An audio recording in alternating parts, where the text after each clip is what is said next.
Assalamualaikum warahmatullahi wabarakatuh. Innal hamdalillah nahmaduhu wa nasta'inuhu wa nastaghfiruh wa na'udzu billahi min shururi anfusina wa min sayyiati a'malina. May yahdihillahu fala mudilla lahu wa may yudlil fala hadiyalah. Ashhadu an la ilaha illallah wahdahu la syarika lah wa ashhadu anna Muhammadan abduhu wa rasuluhu la nabiyya ba'dah. Allahumma shalli ala Muhammad wa ala alihi wa ashabihi wa man tabi'ahum bi ihsanin ila yaumiddin wa ba'd. Ikhwani fillah wa akhwati fid din, azani Allah wa iyyakum.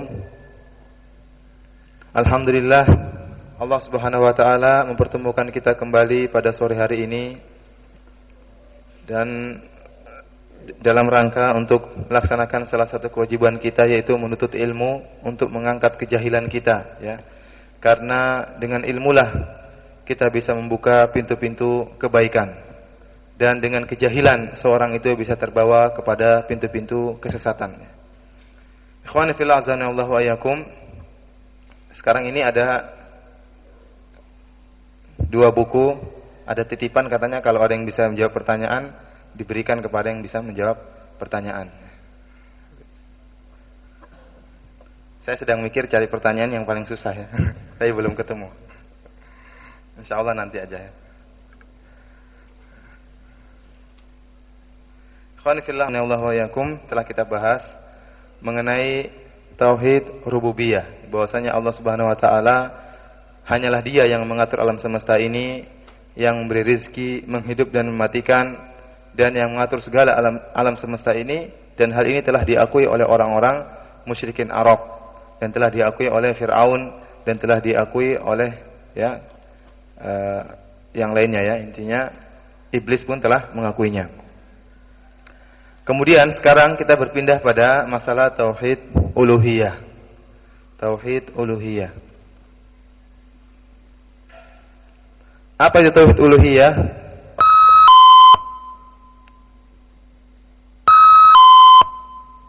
Tauhid uluhiyah yaitu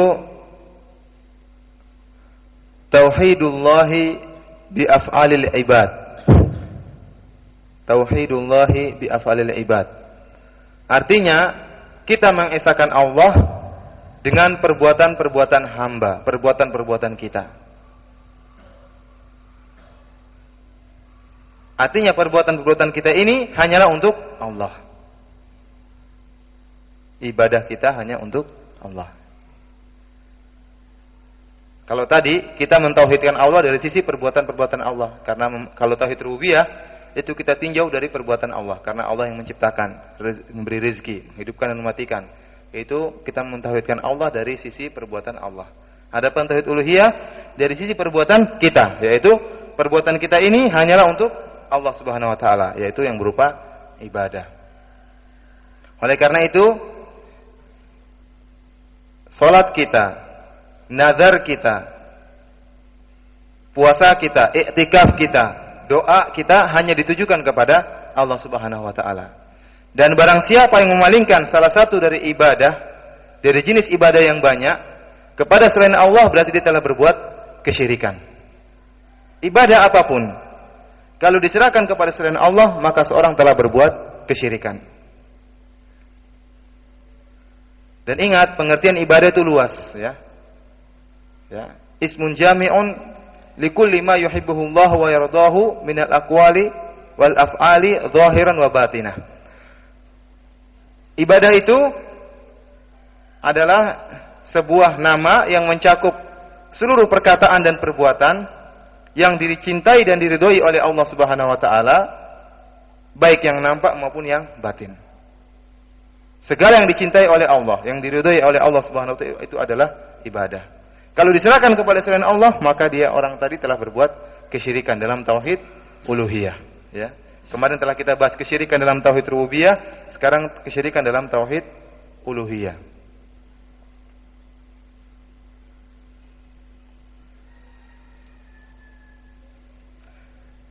Dan ibadah itu, ya, banyak dalam Al-Qur'an. Seperti apa? Washolli li rabbika wanhar. Salatlah hanya untuk Rabb engkau dan menyembelihlah hanya untuk Rabb engkau. Oleh karena itu barang siapa yang menyembelih binatang sembelihan untuk selain Allah, berarti dia telah berbuat kesyirikan, syirik akbar, mengeluarkan dia dari Islam. Misalnya orang yang menyembelih untuk jin, untuk tuan tanah misalnya, ini yang bangun rumah, takut kepada hantu penjaga rumah, akhirnya atau penjaga tanah, dia pun motong ayam hitam misalnya 3 untuk tuan tanah tadi. Nah, berarti dia telah melakukan kesyirikan kepada Allah Subhanahu wa taala dengan menyerahkan sebagian bentuk ibadah, yaitu menyembelih kepada selain Allah. Atau orang menyembelih kerbau diserahkan kepada Nyi Roro Kidul. Itu juga kesyirikan yang bisa mengeluarkan seorang dari Islam. Seperti itu. Tapi ini maksud ana bukan antum setelah pengajian terus antum mengkafir-kafirkan orang, tidak. Ingat ya. Beda dengan hukum dengan penerapan. Dalam mengkafirkan seorang itu masalah yang berat, tidak mudah. Antum harus tahu dia itu telah sampai kepadanya hujjah. Dia sudah mengerti ilmunya. Ya, adapun orang jahil tidak antum kafirkan. Paham? Nah, jadi yang jelas dia telah melakukan dosa besar. Kalau antum ingin mengkafirkan dia, antum harus jelaskan dulu hukumnya seperti ini, antum jelaskan kepada dia. Kalau dia masih ngeyel, baru mungkin bisa antum kafirkan. Tapi manfaatnya apa antum mengkafir-kafirkan orang? Ya. Antum ada manfaatnya apa? Kalau enggak ada manfaatnya enggak usah mengkafir-kafirkan orang, ya. Intinya perbuatan itu perbuatan yang sangat berbahaya yang perlu antum jelaskan kepada manusia, ya. Ikhwan fillah azanillahu wa iyyakum, itu sekilas tentang tauhid uluhiyah. Kenapa? Karena Allah Subhanahu wa taala mengatakan wa ma khalaqtul jinna wal insa illa liya'budun. Tidaklah aku ciptakan jin dan manusia kecuali hanya untuk beribadah kepadaku. Tujuan Allah menciptakan kita ini bukan tidak ada dua, tujuan cuma satu, yaitu untuk apa? Untuk beribadah kepada Allah Subhanahu wa taala. Tatkala seorang memalingkan tujuan dia diciptakan kepada selain Allah, ya, maka dia telah membuat Allah murka, ya. Oleh karena itu Allah mengatakan inna syirka la dzulmun azim. Kesyirikan itu adalah kezaliman yang sangat besar. Ya. Kenapa? Karena Allah menciptakan dia, tujuan cuma satu, untuk beribadah kepada Allah. Tatkala dia menyerahkan ibadah itu kepada selain Allah, maka dia telah membuat Allah murka, ya. Oleh karena itu, syirik itu adalah dosa yang tidak dimaafkan. Kalau orang yang meninggal dan belum sempat bertobat dari syirik, maka dia tidak akan dimaafkan dan dia akan kekal di dalam neraka. Tidak ada pencucian di akhirat bagi orang yang melakukan kesyirikan. Oleh karena itu ikhwani fillah, azanillahu wa iyyakum, sebagaimana telah pernah kita jelaskan bahwasanya kata Rasulullah sallallahu alaihi wasallam, asyirku fi hadhil ummah akhfa min dabibin namlah as-sauda fi safati sauda fi dhulumatil lail. Bahwasanya kesyirikan yang ada pada umat ini itu lebih samar daripada rayapan semut hitam di atas batu hitam dalam kegelapan malam. Ya, jadi sangat samar. Begitu banyak orang terkena kesyirikan batu hitam dalam kegelapan malam. Ya, jadi sangat samar. Begitu banyak orang terkena kesyirikan dan dia tidak sadar. Begitu banyak orang yang terjatuh dalam kesyirikan dan dia menyangka bahwa dia sedang beribadah kepada Allah Subhanahu wa taala. Ya. Dia berbuat kesyirikan, meminta kepada wali, dia menyangka itu adalah ibadah, tawasul. Dia menyangka meminta kepada wali itu suatu ibadah, padahal itu adalah kesyirikan akbar. Dia namakan tawasul atau dia namakan minta syafaat.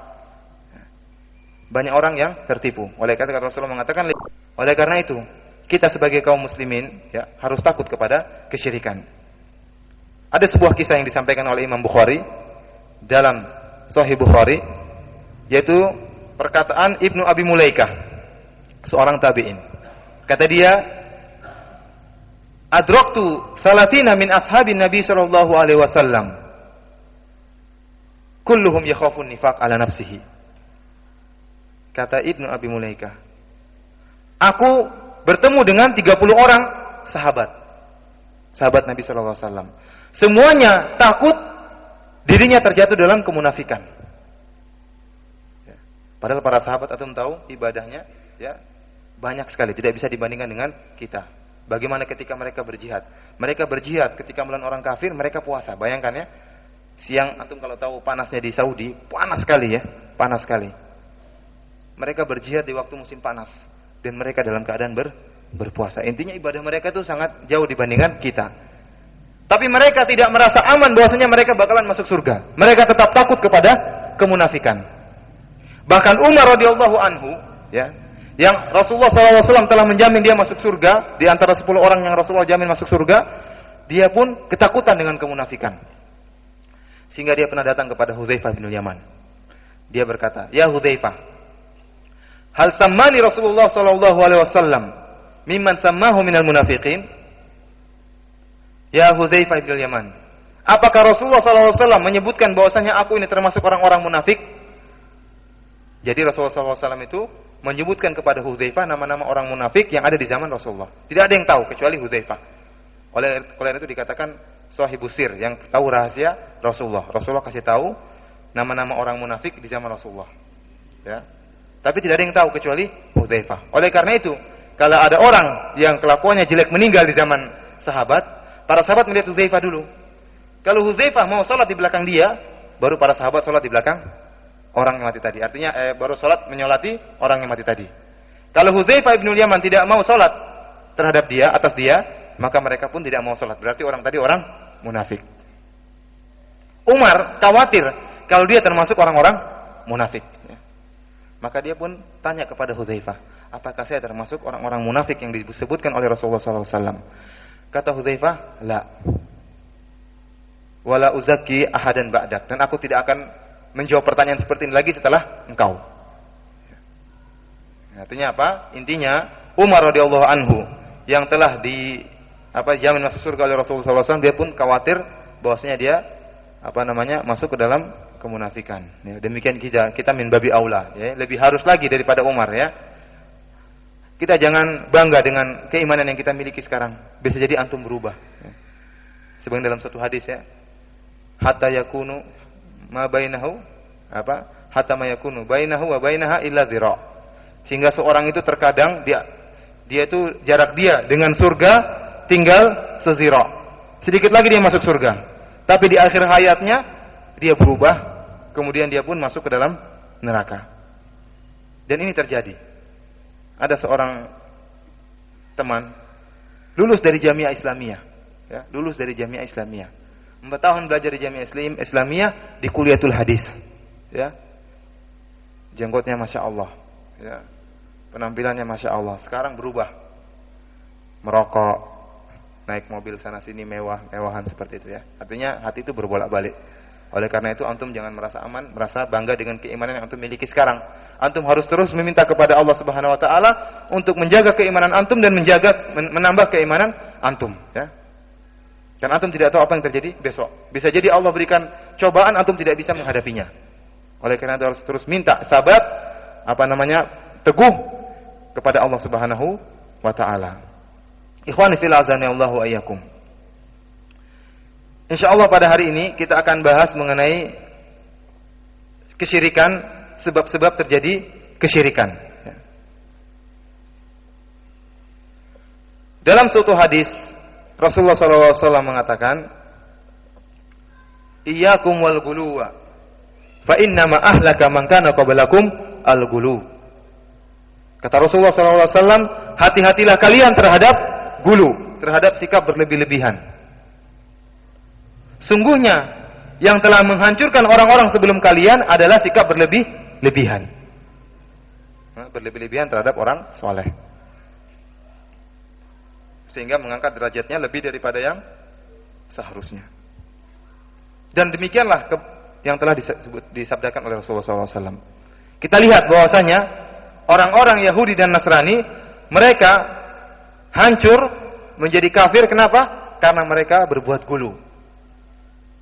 Oleh karena itu Allah Subhanahu wa taala mengatakan, "Ya ahlal kitabi la taghlu fi dinikum wa la taqulu 'ala Allahi illa al-haq. Innamal masiha Isa ibn Maryam Rasulullah." Ya.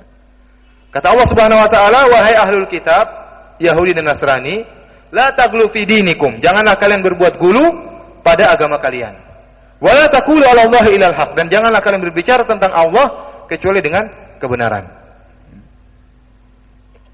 Orang Yahudi, orang Nasrani kafir kenapa? Karena gulu terhadap Isa.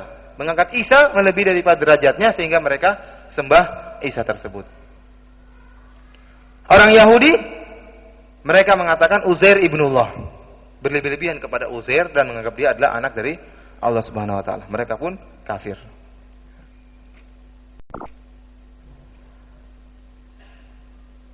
Oleh karena itu, ya, sebab terjadinya syirik juga adalah gulu.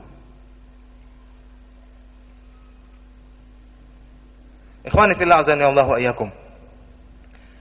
Kalau kita lihat sejarah, syirik yang pertama kali terjadi itu di zaman kaum Nabi Nuh alaihi salam. Ya. Sebagaimana Allah Subhanahu wa taala berfirman dalam surat Al-Baqarah, "Kana an-nasu faba'atsallahu an-nabiyyina mubasysyirin wa mundzirin." Adalah manusia dahulu mereka adalah umat yang satu, yaitu di atas tauhid.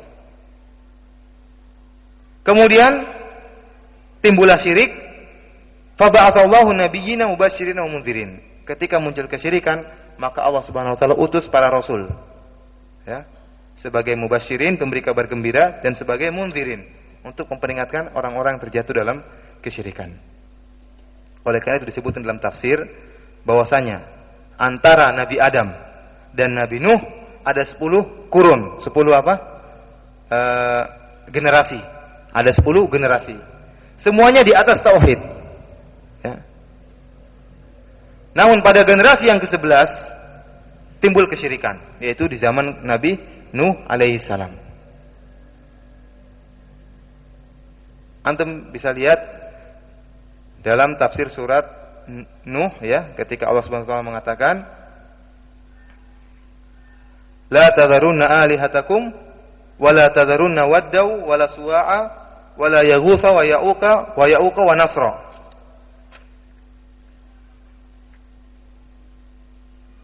Yaitu dalam surat 23 Allah mengatakan, "Wa qalu la tadharunna alihatakum wa qalu la tadharunna alihatakum wa la tadharunna wadda wa la suwa'a wa la yaghutha wa ya'uqa wa nasra." Mereka orang-orang kafir di zaman Nabi Nuh alaihissalam, mereka saling nasihat-menasihati, artinya mereka menasihati supaya tetap dalam kekufuran. Artinya mereka menasihati supaya tetap berada dalam kekufuran mereka. Apa kata mereka? La tadharunna alihatakum. Janganlah kalian tinggalkan tuhan-tuhan kalian. Janganlah kalian tinggalkan sesembahan-sembahan kalian. Wala tadharunna wadda, dan janganlah kalian tinggalkan Wad, Suwa, Yaghut, lima orang. Ini semua nama orang. Kata mereka, janganlah kalian tinggalkan Wad, Suwa, Yaghus, Ya'uq, wa Nasra. Siapa 5 orang ini? 5 orang inilah, ya, yang menyebabkan terjadi awal terjadi kesyirikan di atas muka bumi. Berkata Ibnu Abbas, sebagian dalam Sahih Bukhari, ya, Ibnu Abbas mengatakan, menafsirkan ayat ini, kata dia, "Hadhihi asma'u rijalin shalihin min qaumi Nuh." Kata dia, 5 orang ini. Wad, Suwa, Yaghus, Ya'uq, wa Nasra. Semuanya itu adalah orang-orang soleh di zaman kaum Nabi Nuh alaihissalam. Falamma halaku, tatkala ke-5 orang soleh ini meninggal, auha syaitanu ila qaumihim. Datang syaitan kemudian membisiki, memberi wahyu kepada kaum Nuh. Majalisihim allati kanu yajlisuna fiha ansaba.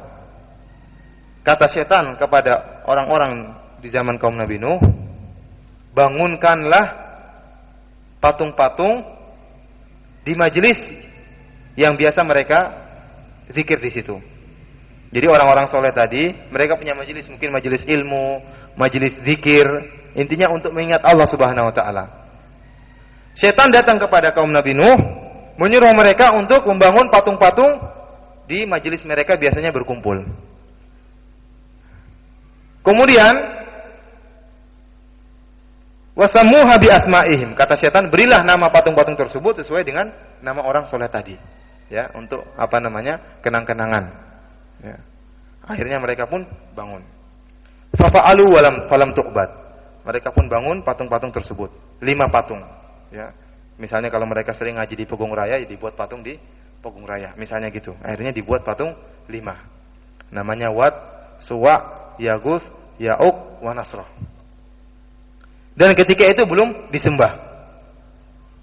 Hatta idza halaka ulaik wa nusiyal ilmu ubidat.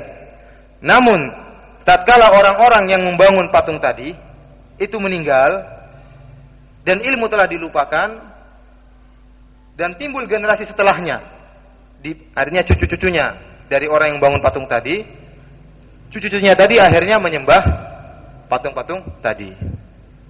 Kenapa mereka pertama kali tidak langsung menyembah patung-patung tersebut? Karena mereka masih punya ilmu. Namun tatkala ilmu telah dilupakan, akhirnya orang-orang pun menyembah patung-patung tadi. Ya. Faham ya ceritanya? Saya ulang secara singkat bahwasanya ada 5 orang soleh di zaman kaum Nabi Nuh, yaitu namanya Wad, Suwa, Yaguth, Ya'uq, wa Nasra. Mereka itu orang-orang soleh yang sering punya majelis ilmu atau majelis zikir kepada Allah Subhanahu Wa Taala. Tatkala mereka meninggal, datang setan memberi wahyu kepada kaum Nabi Nuh supaya membangun patung-patung di tempat mereka berzikir tadi, di majelis-majelis mereka, dan untuk menamai patung-patung tersebut dengan nama-nama mereka.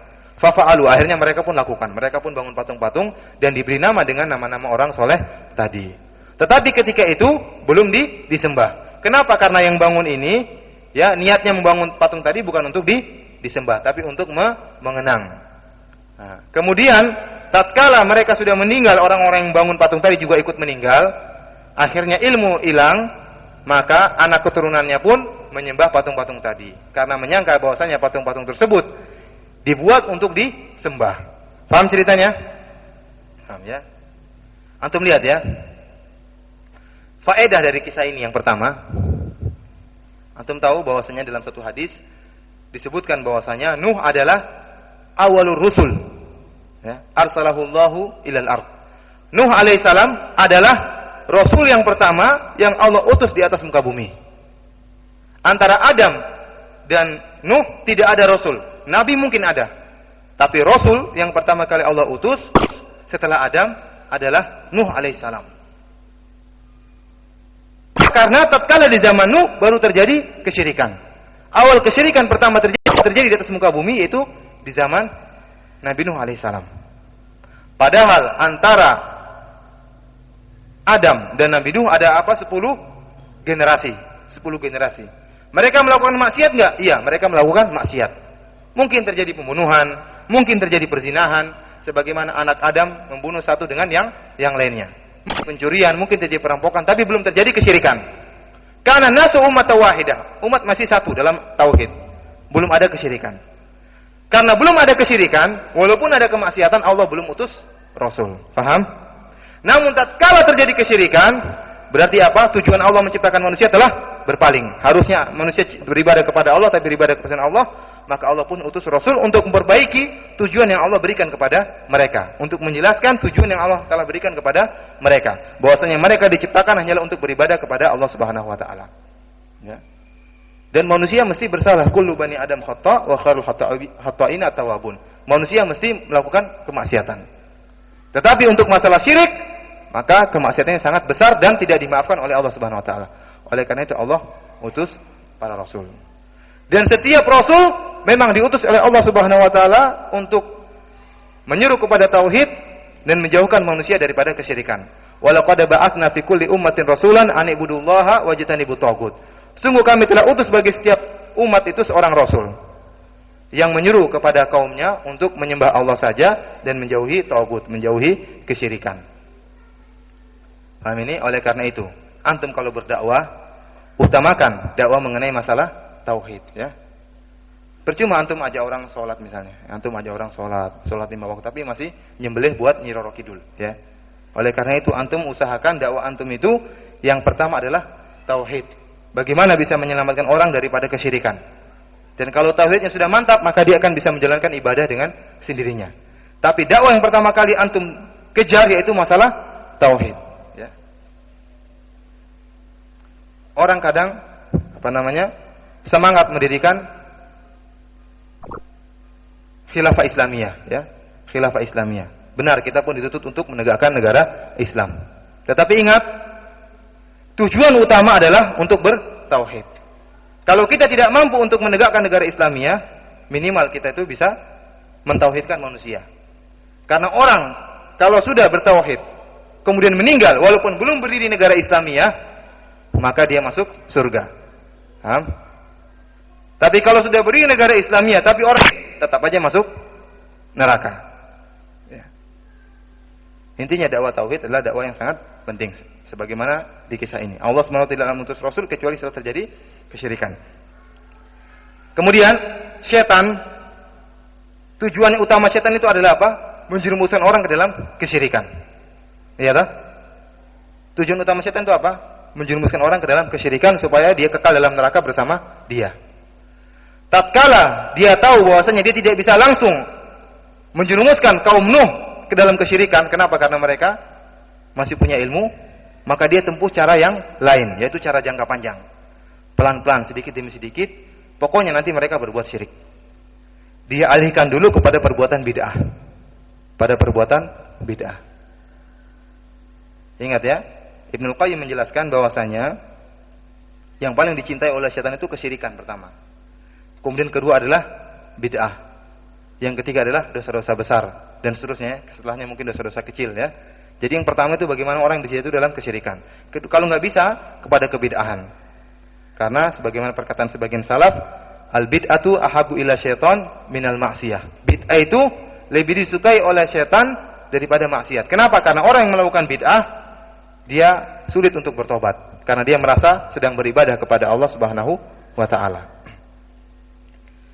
Karena setan tidak mampu menjerumuskan kaum Nuh ke dalam kesyirikan secara langsung karena mereka masih punya ilmu, maka dijerumuskan kepada kebid'ahan. Caranya gimana? Bangunlah patung-patung di majelis-majelis mereka untuk mengenang jasa-jasa para pahlawan ya. Intinya gitu. Supaya apa? Ketika antum melihat patung-patung tersebut, patung-patung orang soleh, antum teringat bagaimana kesolehan mereka. Setelah antum teringat kesolehan mereka, maka antum akan semangat untuk beribadah sebagaimana mereka. Ini sebagaimana dijelaskan oleh Ibnu Jarir dan Qurtubi dalam tafsir mereka berdua. Antum bisa lihat dalam kitab Fathul Majid ya. Jadi tujuan pertama setan itu supaya apa? Supaya manusia itu membuat patung-patung tersebut untuk mengenang mereka. Niatnya baik enggak? Niatnya baik enggak? Baik ya, niatnya baik. Untuk apa? Semangat beribadah. Sebagaimana orang-orang sufi yang mereka sering bawa foto syekh mereka. Untuk apa? Untuk mengenang, untuk artinya semangat ibadah. Kadang di antara mereka ada yang sholat sambil meletakkan foto syekh mereka di depan foto guru mereka di sajadah sambil melihat guru mereka. Katanya supaya tambah khusyuk. Ya, tapi ini ya, walaupun niatnya benar, tapi ini adalah kebid'ahan dan ini dilarang dalam syariat Islam. Ya. Setelah itu, antum lihat ya, pengaruh orang soleh itu sangat kuat. Pengaruh orang soleh itu sangat kuat. Seperti kalau kita teman-teman yang sudah lama ngaji ya, seperti Syekh Utsaimin, Syekh bin Baz, Syekh Albani rahimahumullah, tiga orang masyayikh ini masyayikh kibar, artinya ilmu mereka sangat tinggi. Dan kita dan ana tidak pernah melihat mereka. Tapi saya baca buku-buku mereka, saya sangat menjadikan saya cinta kepada mereka. Kenapa? Karena saya tahu ilmu mereka yang sangat tinggi. Dan saya belum pernah bertemu dengan mereka. Namun tatkala mereka meninggal, saya sangat sedih. Dan timbul sebagian orang yang taklid kepada mereka. Artinya, intinya menunjukkan orang-orang sangat cinta kepada tiga ulama tadi. Walaupun belum pernah melihat mereka. Sekarang antum bayangkan bagaimana dengan orang-orang soleh di zaman kaum Nabi Nuh alaihissalam. Mereka umurnya berapa tahun? 1000 tahun. Artinya umurnya panjang, ratusan tahun. Mungkin sampai 1000 tahun. Orang-orang soleh ini bergaul dengan masyarakat, dengan kaum Nabi Nuh sampai ratusan tahun. Artinya benar-benar pengaruh yang mereka berikan kepada kaum Nabi Nuh itu sangat kuat. Sehingga kaum Nabi Nuh sangat benar-benar cinta kepada orang-orang soleh tadi. Ya. Disinilah setan bermain. Karena saking cintanya kepada orang-orang soleh tadi, dimanfaatkan oleh setan supaya mereka berbuat gulu, berbuat berlebih-lebihan. Sehingga untuk mengangkat orang-orang soleh tadi di atas derajatnya yang semestinya. Ya. Demikian ya. Akhirnya setelah mereka berbuat bid'ah tadi, lama-kelamaan ilmu dilupakan, ya. Jadi tujuan awal bahwasanya patung-patung tadi dibuat hanya untuk mengenang itu terlupakan oleh anak keturunan dari orang-orang yang buat patung tersebut. Dan orang-orang yang buat patung tersebut sudah meninggal. Ya. Akhirnya anak keturunannya ketika datang, setan membisikkan lagi bahwasanya patung-patung ini dibuat adalah untuk dimintai, untuk disembah, untuk diibadahi. Akhirnya mereka pun beribadah kepada patung-patung tersebut. Ya, ini awal terjadi kesyirikan di atas muka bumi yang terjadi di atas kaum Nabi Nuh alaihi salam, ya. Jadi sebab utama yang menyebabkan terjadinya kesyirikan adalah apa? Gulu, sikap berlebih-lebihan. Oleh karena itu Rasulullah SAW melarang orang untuk berbuat berlebih-lebihan, ya. Rasulullah mengatakan iyyakum wal guluwa fa inna ahlaka man kana qablakum al gulu. Sungguh yang telah menghancurkan orang-orang sebelum kalian adalah gulu. Rasulullah mengatakan hadis ini tatkala Rasulullah mengambil hasad, yaitu kerikil, untuk melempar jumrah. Rasulullah mengambil batu 7, ya, kerikil untuk melempar jumrah. Kata Rasulullah, bimithli hadhihi farmu. Seperti kerikil-kerikil ini yang saya pegang, lemparlah jumrah. Artinya jangan lebih besar daripada kerikil yang saya pegang ini. Kata Rasul terus apa? Iyyakum wal guluwa. Hati-hatilah kalian terhadap berlebih-lebihan. Karena sikap berlebih-lebihan itulah yang telah menghancurkan orang-orang sebelum kalian. Sampai dalam masalah lempar jumrah saja Rasulullah memperingatkan, hati-hati jangan berlebih-lebihan. Namun begitu banyak orang yang menyelisihi. Seperti yang ceritakan kemarin, orang lempar pakai batu besar gini, pakai sendal, ya, pakai botol, pakai besi, ya, macam-macam. Padahal Rasulullah sudah peringatkan sejak dulu. Rasulullah suruh melempar dengan kerikil. Rasulullah hati-hati jangan berlebih-lebihan. Tetapi ingat, setiap larangan Rasulullah itu mesti ada yang menyelisihi. Kalau Rasulullah melarang orang sholat seperti ini, artinya tangannya seperti anjing, mesti ada orang yang melakukan. Setiap larangan Rasulullah mesti ada yang melakukan. Itu anehnya di situ, ya. Seperti ini juga Rasulullah melarang berlebih-lebihan, ternyata orang pun berlebih-lebihan. Seperti berzikir berlebih-lebihan, ya. Sunnahnya cuma sedikit, dia tambah-tambahin. Sunnah itu luas. Jangan antum tambah-tambahin satu sunnah. Kalau sunnah ini cuma sekian, ya antum sekian aja, pindah ke sunnah yang lain. Paham? Kalau sunnah ini sekian, ya sekian aja, pindah ke sunnah yang lain. Jangan antum enggak puas, antum tambah-tambahin sunnah yang ini. Ini kurang mantap, tambahin lagi, ya. Doa misalnya setelah sholawat, ada zikirnya dari Rasulullah SAW. Ini sedikitnya terlalu sedikit, ditambah-tambahin lagi. Nah, itu tidak benar, ya, tidak benar. Ikhwani fillah azanillahu wa iyyakum. Oleh karena itu Rasulullah SAW telah menutup pintu-pintu yang bisa mengantarkan orang kepada gulu, ya, berlebih-lebihan kepada Rasulullah SAW. Sebagaimana kata Rasulullah SAW, la tutruni kama atratin nasara Isa bin Maryam. Ya. Janganlah kalian berlebih-lebihan kepadaku sebagaimana orang-orang Nasrani berlebih-lebihan kepada Isa bin Maryam. Sungguhnya saya adalah hamba Allah dan Rasulullah SAW. Jadi Rasulullah hanya seorang hamba dan juga seorang Rasul, bukan seorang Tuhan yang bisa disembah. Oleh karena itu juga pernah sampaikan bahwasanya Rasulullah tidak suka kalau dia datang kemudian para sahabatnya berdiri dalam rangka menghormati Rasulullah SAW. Paham ini? Demikian juga ketika Rasulullah pernah ditanya dalam hadis Tirmidzi, ya, ketika seorang bertanya, ya Rasulullah, bagaimana kalau seorang laki-laki bertemu dengan saudaranya? Apakah boleh bagi dia untuk inhina, yaitu untuk menundukkan kepalanya? Gitu maksudnya, paham? Menundukkan kepalanya untuk menghormati temannya ketika bertemu. Rasulullah melarang. Paham? Ini bukan syirik, tetapi bisa mengantarkan orang kepada kesyirikan, ya. Lama-lama gini, lama-lama tunduk, lama-lama sujud, ya. Bisa jadi seperti itu. Dan ada orang sujud kepada manusia sampai sekarang ada. Anda sudah lihat sendiri, ya. Seperti itu.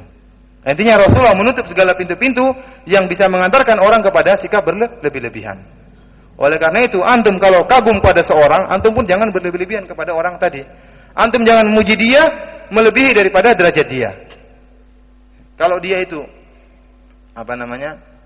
cuma hafal 1 juz, antum jangan bilang, wah dia hafal, wah masya Allah antum hafal 2 juz, antum hafal. 3 juz. Ya, seperti itu. Kalau dia hafal 30 juz tetapi tidak mantap, antum jangan bilang, "Wah, antum hafal 30 juz kuat hafalan antum tidak pernah lupa ya." Kenapa? Antum telah berbuat gulu kepada dia dan antum bisa menjerumuskan dia ke dalam kesesatan, ya. Pertama dia akan tertimpa ujub, ya. Tertimpa kagum terhadap diri sendiri. Kemudian kalau dia ternyata suka orang memuji dia, akhirnya dia pun malah menyuruh orang untuk memuji dia, ya. Yang awalnya dia tidak suka dipuji, karena antum sering puji, akhirnya dia pun suka, akhirnya dia ridho kalau ada orang yang berlebihan kepada dia, sebagaimana sikap sebagian para kiai, ya. Senang kalau murid-muridnya itu tunduk sama dia, ya. Dan Rasulullah SAW walaupun telah memperingatkan umatnya daripada gulu ini, karena dia merupakan pintu menuju kesyirikan, tetapi toh banyak umatnya yang terjatuh dalam gulu kepada Rasulullah SAW, ya. Sebagaimana di sini ada sebuah syair, ya, yang ditulis oleh Busiri, yaitu seorang laki-laki, ya. Dia nulis syair Busiri, dan syair-syair ini dihafalkan oleh banyak kaum muslimin, terutama di negara-negara Arab selain Saudi Arabia. Bahkan diajarkan di TK, SD dihafalkan. Bahkan di antara mereka ada yang menjadikan syair-syair ini merupakan syarat toharoh. Artinya setelah wudu antum harus baca syair ini supaya wudunya itu sah. Artinya ada yang berlebihan seperti itu. Kemudian syair-syair ini merupakan syarat atau rukun dari acara Maulid Nabi, ya. Di sebagian negara-negara. Di Indonesia anak nggak tahu. Ya, anak jarang ikut Maulid. Bisa jadi ada juga, ya. Jadi syairnya anak bacakan di antaranya seperti ini. Kata Al-Busiri, "Ya akramal khalqi mali man aludhu bihi siwaka inda hululil hadatil amami." Kata dia, "Wahai makhluk yang paling mulia." Maksudnya siapa? Rasulullah SAW. Wahai makhluk yang paling benar, ya, Rasulullah adalah makhluk yang paling mulia, benar. Rasulullah adalah makhluk yang paling mulia. Maliman aludhu bihi siwaka. Siapa yang bisa aku jadikan tempat sandar selain kepada kau tatkala terjadi musibah yang mengumum, artinya merata, musibah yang terjadi di mana-mana. Kata dia seperti itu. Siapa yang bisa menjadi tempat sandaran bagiku selain engkau ya Rasulullah ketika terjadi musibah? Ini syirik enggak? Syirik, karena isti'adzah atau iltija itu hanyalah kepada Allah Subhanahu wa taala. Terjadi musibah maka antum berlindungnya kepada siapa? Kepada Allah Subhanahu wa taala. Ini syirik dalam tauhid uluhiyah. Kata dia, "Illam takun akhidan yaumal ma'adi yadi fadlan wa illa faqul ya zalatil qadami." Dilanjutkan lagi, "Fa inna min judika ad-dunya wa darratiha." Kata dia, termasuk dari kebaikanmu, kedermawananmu, yaitu dunia dan akhirat. Jadi dunia dan akhirat ini, kata dia, merupakan kebaikan dari Rasulullah SAW. Wa min ulumika ilmu lauhil wal qalami. Dan di antara ilmumu adalah ilmu tentang lauhil mahfuz, ilmu gaib. Nah, dia telah berbuat syirik lagi dalam tauhid rububiyah. Kata dia, dunia dan akhirat ini milik siapa?